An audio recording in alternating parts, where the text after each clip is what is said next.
Hello, and welcome back to Temptations Ballad. We're in a burning building. That's fine.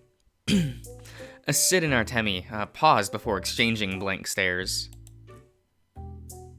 Fine. Let me show you amateurs how it's done.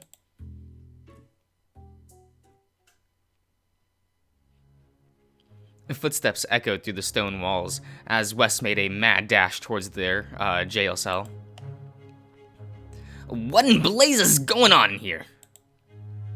I'd leave for one moment and the place smells like it's burning down.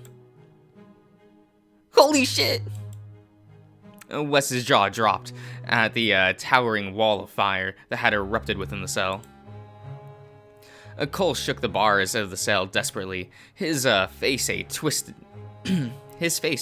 of panic and fear. Wes, please help! Let us out! What happened? How should I know? We were just chilling here and suddenly the place lit up. Did you set us up? What? Of course I didn't. I'm a good law-abiding sheriff. Right, and I'm sure all of my arrests were legitimate. I knew you had it out for me, but I didn't know you hated me that much. You're a little shit, but I don't want you to die. Hold on, I'll get the door. Wes thumbed through the keyring in his pocket and frantically jammed it into the cell door. There, hurry up and...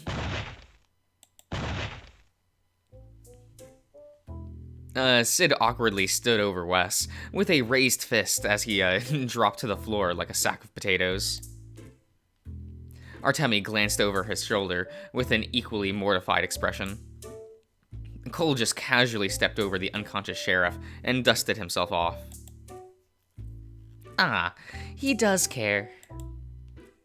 This feels bad, right? I can feel the creator judging us in shame.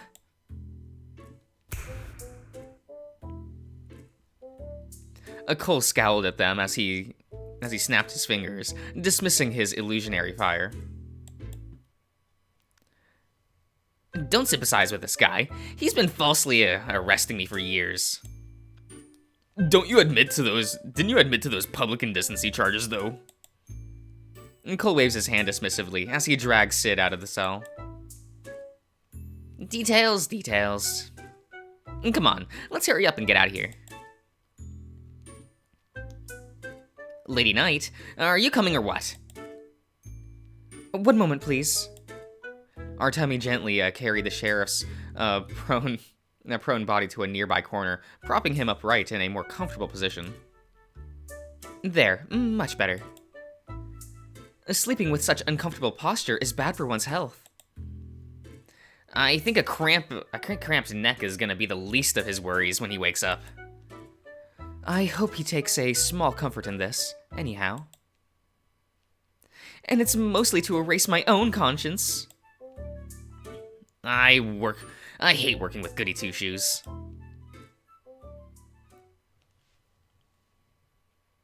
Oh, going places. Rotten what? Rotten Reed's Alley, okay. After sneaking out of the city watch prison, Cole led his two new companions across the city to Rotten Red's Alley. A seedy and lawless area, Rotten Reed's Alley was rife with shady individuals and underground activities. Needless to say, Morrow took his son here for frequent visits on the weekends. I beg your pardon? You are saying that your father takes you to this unlawful corner of the city for fun? That's so utterly irresponsible. It's a pretty good time. One of my favorite gay bars isn't a few blocks from here. Things get pretty rowdy on No Pants Fridays. No pants? What kind of bars are you going to, boss? The good ones. The gay ones. More importantly, Clyde's little business is around here too. Exactly what kind of business does Clyde character conduct? He's real fun. And Clyde is an old buddy of mine. He runs an underground fighting ring. That Papa frequents whenever he gets the urge to kick the shit out of someone. I get kind of bored when Pa drags me there though, so I usually hang out and chill with Clyde in his office. Among other things. Anyway, Clyde's an active seller in the city's black market too. People go to his ring to gamble on fights and check out his wares. The little street urchin thief was probably planning to pawn the crown and our stolen arcane crystals to Clyde for some quick money. Cole led the group towards a worn building in the corner of the alley.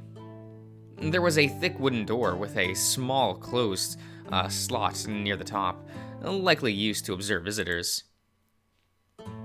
Some squatting of orange and black painted splatters of orange. Okay, marked the entrance with the like the stripes of a tiger. Muffled yells and thundering crashes echoed from within the building. Boss? Are you sure this is a good idea? This place is kind of creeping me out. Yeah, you're right. We can't just stroll into Clyde's den for a pleasant chit-chat. They probably won't let us in for no reason. The ring is either for fighting or people betting on fights. And we don't have any money for bets or black market browsing either. We're gonna need a plan. Artemi suddenly walked past them and cheerfully knocked on the wooden door. Greetings. Is Sir Clyde available? I am looking for the whereabouts of a missing crown.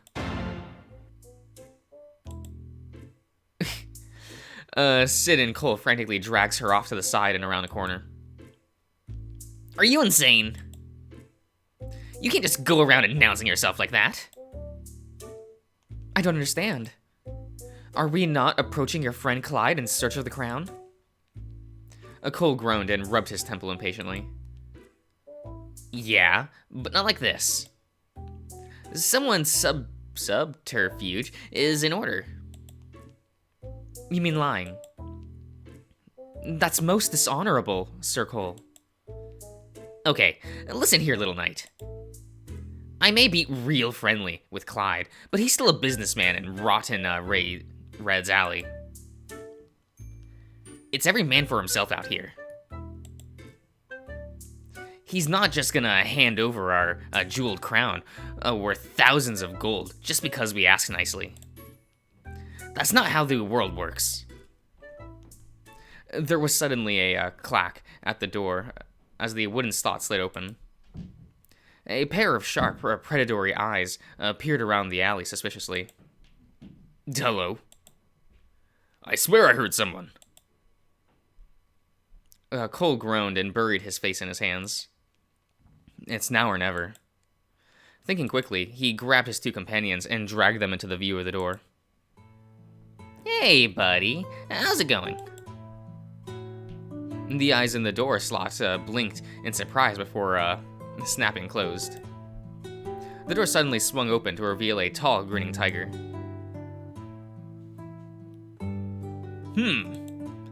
Well, if it isn't my little friend, Coleslaw. That's a good nickname. How are you doing, buddy? Nicole yelped as the large feline grabbed him in a neck hold and roughly tousled his hair. Hey, let me go! You're messing up my hair. Aw, you know you love it. Your hair's always a mess anyway. It's handsomely disheveled. It's the secret to my charm. Clyde let the small hyena go and gave his ass a firm smack as he retreated. I see your daddy ain't here this time, little coleslaw. As much as I love hanging out with you, I've got business to run. If you're not here to fight or check out my wares, I'm afraid I can't let you in, buddy. Of course I'm here for business, Clyde. Let me introduce you to my new adventuring party. This is Sid and Artemi, my new lackeys.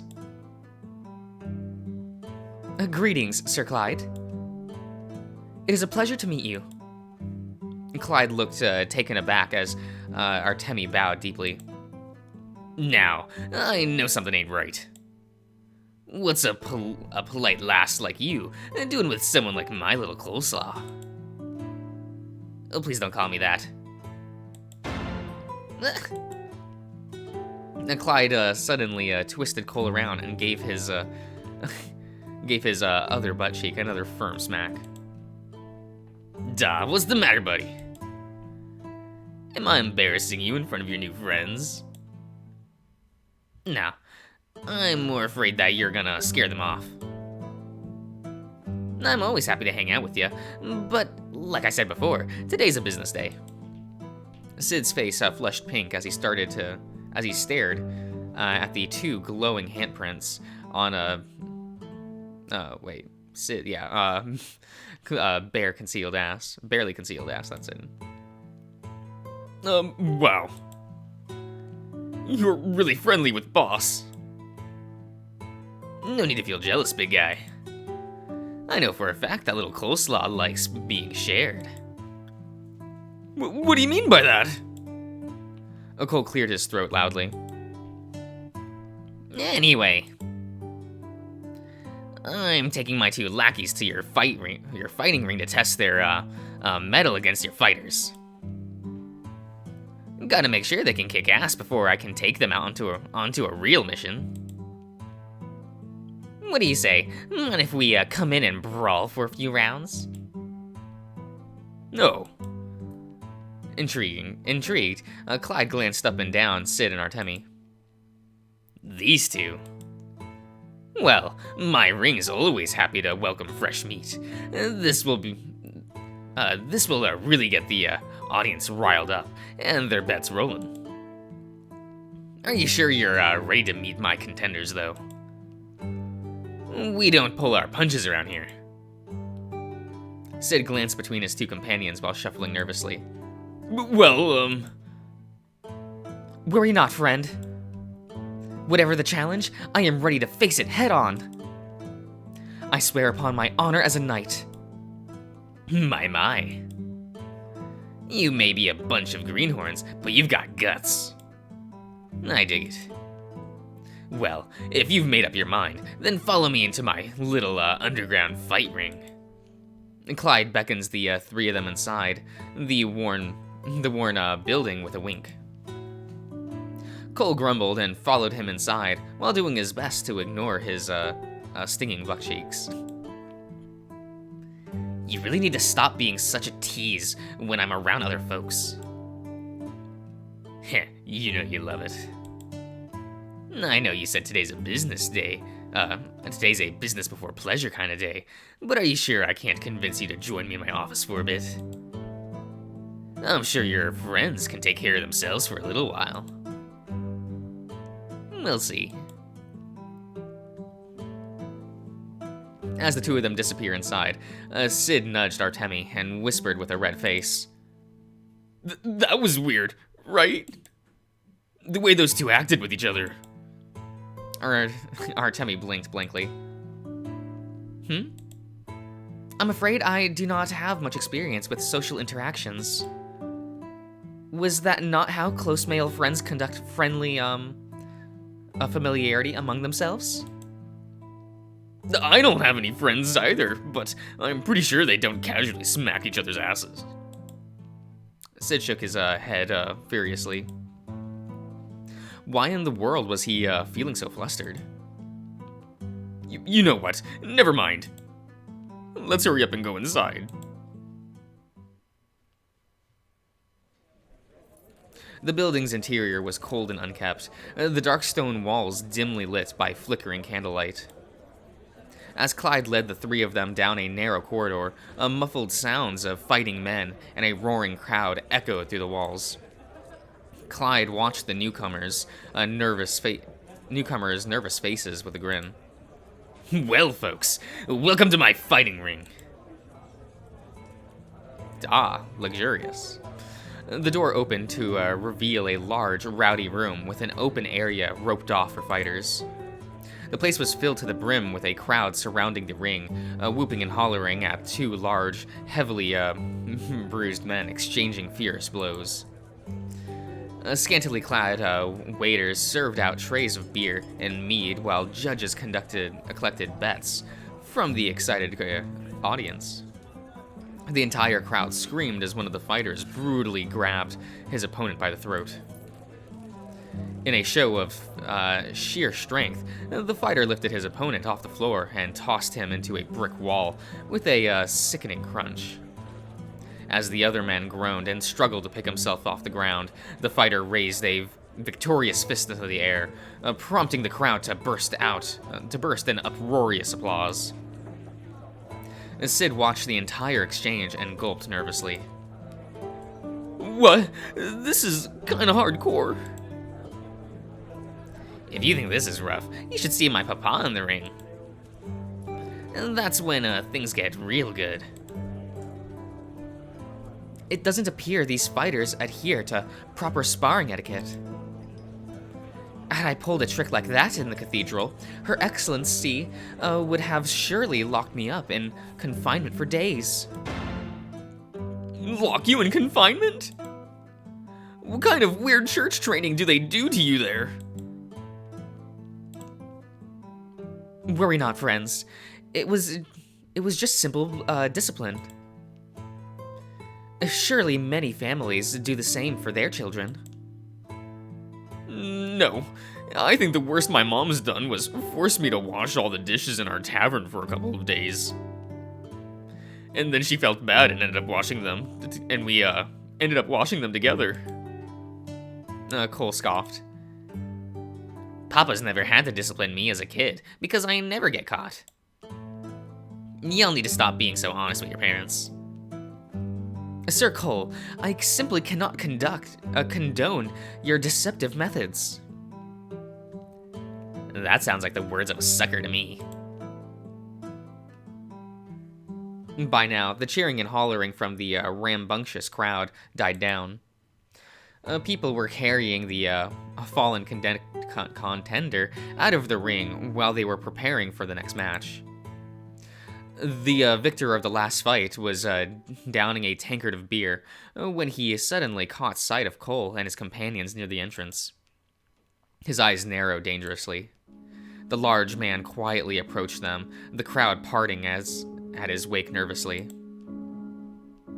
Oh, okay. Is it Collodi? Okay. "Collodi Bonebreaker. Why are you here?" His voice was low and quiet, but it reverberated off the stone walls of the fighting ring in a dangerous rumble. "This is not a schoolyard. The fighting ring is a place for the strong to test their tenacity against worthy opponents. You may be chummy with Clyde, but you cannot simply waltz in here for a visit whenever you please.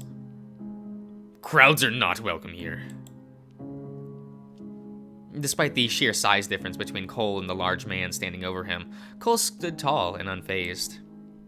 "Good to see you too, Val. I see you haven't changed much since our last visit." A deep growl rumbled from the large crocodile's throat as he glared down at Cole. Hey. Cool it, Val. I let Cole in because he's actually participating in the fights this time around. I know you got beef with the little guy, but keep the drama out of the ring, all right?" Val raised a surprised eyebrow. "You, fighting in the ring?" "Well, not exactly. I brought my 2 new lackeys here for a bit of battle practice. They'll be fighting for me." Cole turned to Artemi and said, "Guys, meet the fighting ring's top contender, Clyde's business partner. This is Val." Hi? "Greetings, Sir Val. We are honored by the opportunity to spar with such a great opponent. Strong opponent."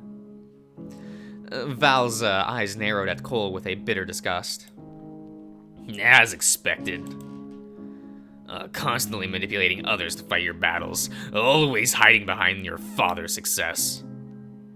You are a weak and feeble coward, Collodi Bonebreaker. Everything you own, your connections, your success, all given to you on a silver platter by your father. You are nothing but a leech. Your new companions will do well to be wary of you. A tense silence hung in the air. Artemi and Sid exchanged nervous glances awkwardly. Sir Cole? Are you all... Cole suddenly broke the silence with a hearty laugh. Yep, you're a local immoral leech, a Collodi Bonebreaker at your service. And Cole bowed and grinned. What are you going to do about it? Val glared at Cole for several long moments before turning to leave. Disgusting. You are a waste of my time. That's kind of rude. Cole's face faded into an unsettling frown as he watched the large crocodile disappear into the crowd. Clyde leaned over and gave Cole's hair a gentle ruffle. Sorry, folks. Val can be a little confrontational sometimes. Don't let him get to you. I'm used to it by now. Clyde turned towards Artemi and Sid apologetically. That was my business partner, Val. He's the best fighter around, and he helps me out with some of my market business as well. Clients are surprisingly more cooperative when you've got a 7-foot-tall crocodile on your side. I swear he's a pretty nice guy under all that gruffness, though. Cole cleared his throat. Now that we got the introductions out of the way, do you mind if I take my lackeys to the changing room or something? Sure thing, little coleslaw. The rooms are down the hall to your left. You know where they are. Cole nodded and marched through the crowd, gesturing for his 2 lackeys to follow.